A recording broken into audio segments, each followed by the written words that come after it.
Hello, third graders. Today I'm going to demonstrate for you how we are going to turn our beautiful printmaking papers full of patterns from the stamps that we created ourselves. We're going to turn these patterned pieces of paper into an animal collage.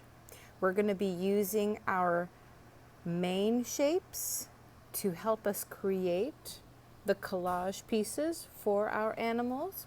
And this is how we're going to do it. You need to pick one of your pattern papers that you created, and then you're going to figure out what kind of an animal you're going to create. I am, of course, going with a fox. So I made a real quick sketch, and again, real quick sketch of two different poses that my fox could be in. So there's a fox sitting and a fox from the side. I like this fox. I'm going to do a fox from the side, a profile view of a fox.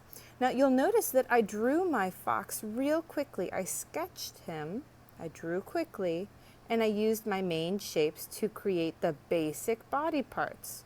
We know that a fox doesn't have rectangular legs, but for a quick sketch, that's what I'm doing. And you're going to use these main shapes to help you create your collage. Because guess what? We're going to be cutting main shapes out of our pattern paper.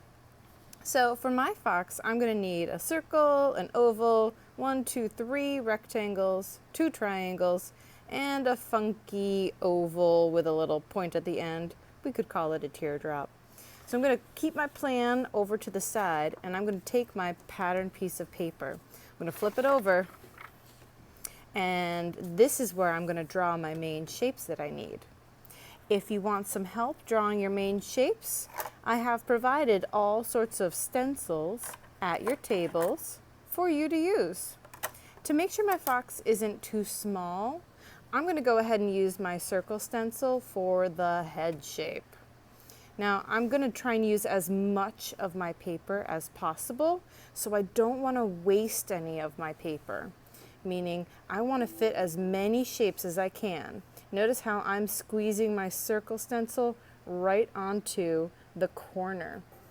Then using a pencil, I'm just going to twirl around, and boom. I've got my circle for my head. Now I also needed 1, 2, 3 rectangles. So I'm going to see, do I have a rectangle stencil? Oh, look at that, I do.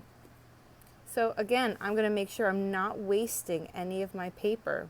I'm even going to line it right up to the edge so I don't have to cut that part. Super lazy.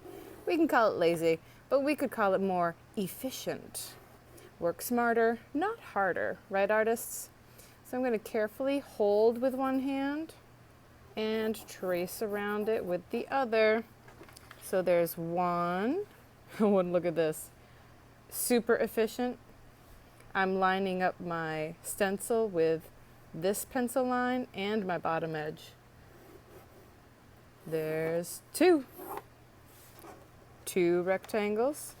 And now for 3. Again, don't want to waste any of my beautiful pattern paper. So I've got 3 rectangles. Now I need 2 triangles for the ears. Let's see. Oh yeah, I've got some triangles. Again, I'm going to be super efficient. I'm going to line up the edge of my last rectangle I drew and line it up with one edge of my triangle. There's one. And look at, I'm going to flip it. I'm going to try and not waste any of this beautiful pattern paper I made.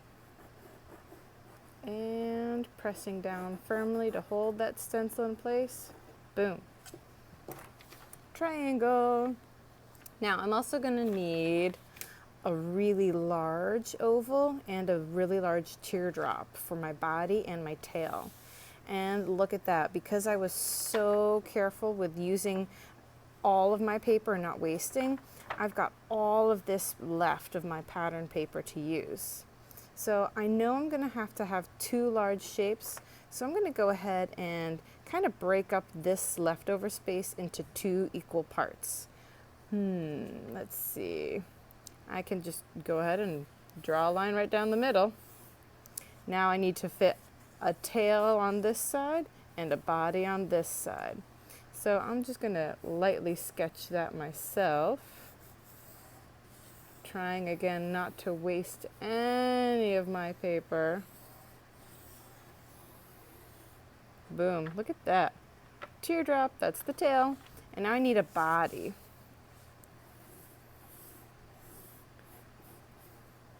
Making that oval for the body. And boom. There we go. Now the next step, cut it out.